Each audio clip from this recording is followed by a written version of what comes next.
Capítulo 14 del Bhagavad Gita, Guna Traya Vibhaga Yoga, o el yoga de la diferenciación de las tres gunas.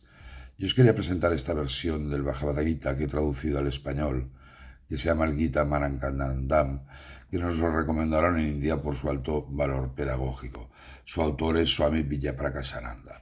Es un autor que le da un enfoque basado eminentemente sobre el Jnana Yoga, sobre el yoga del conocimiento. Aquí podéis ver un poquito cómo se estructuran estos materiales. Primero siempre vamos a encontrar los bloques más importantes de este capítulo. Aquí los podéis ir viendo.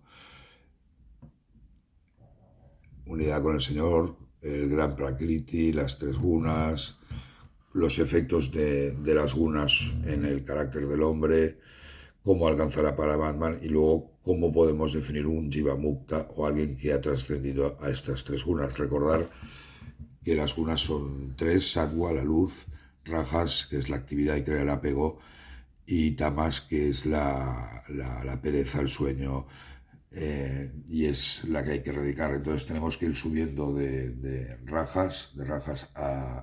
Tamas a Rajas y de Rajas a Sattva. Y al final incluso tenemos que desapegarnos de Sattva porque al final crea un vínculo con la felicidad y es un apego que al final también deberemos desapegarnos. Y al final aquel que se ha desapegado de estas tres rajas pues alcanza el estado de unión con Dios, lo que se llama un Jiva Mukta.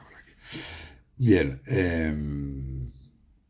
aquí veis, a continuación nos vamos a encontrar, como estamos viendo, un resumen de los principales comentarios, versos de este capítulo, que los podéis ir viendo. Y sin comentarios, aquí vamos a ver todo, sobre todo para que tengamos una visión general de... Esta pregunta es muy interesante, dice Arjuna: ¿cuáles son las señas, oh señor, del sabio, el gunatita, que se ha elevado por encima de las tres gunas? ¿Cuál es su conducta y cómo se eleva por encima de las gunas? Y al final, pues tenemos un vistazo de estos versos, que en este capítulo son 27 versos. Y ya entraríamos a ver el verso primero, y vamos a parar, por ejemplo, en este mismo, el verso segundo, que como podéis ver, primero vamos a ver el texto en sánscrito. A continuación lo veremos en sánscrito transliterado con traducción al inglés. Después el original de la traducción en inglés, a partir de la cual yo la he traducido.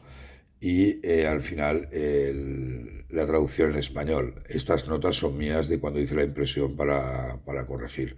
Y luego la transcripción en sánscrito transliterado, pero con traducción al español. Y también he incluido la versión de Gandhi, que he traducido el Bhagavad Gita, el Gita de acuerdo con Gandhi, para que podamos comparar las dos diferentes traducciones. Y aquí accederíamos al comentario. Pues aquí empezamos a ver el comentario, extenso comentario, algunos pueden durar 2 o 3 páginas, sobre este verso. Vamos a ir viéndolo poco a poco, diferentes versos. Aquí analiza la creación del universo. No podéis... Realmente este capítulo no es uno de los más largos de la Bhagavad Gita. Creo que este impreso es de unas 67 páginas, y aquí veis que se relaciona con temas como el Nirvikalpa Samadhi, que es uno de los estados de realización más elevados, el caso de Arjuna, el Gita, que aún tiene que vencer a las tres gunas. Iríamos viendo los diferentes versos que componen este capítulo con su correspondiente comentario. Y este es un capítulo que a veces forma parte del Jnana Marga, del camino del conocimiento, y es interesante porque nos permite conocer un poco, identificar la personalidad de cada uno. Nadie tiene una guna que predomine. Puede tener una mezcla de diferentes en función de diferentes etapas o actividades de su vida, pero al final lo que interesa es desapegarse incluso de la guna sattva. Bien, y este es un poco este material, que es el capítulo 14 del Bhagavad Gita, el yoga de las tres gunas.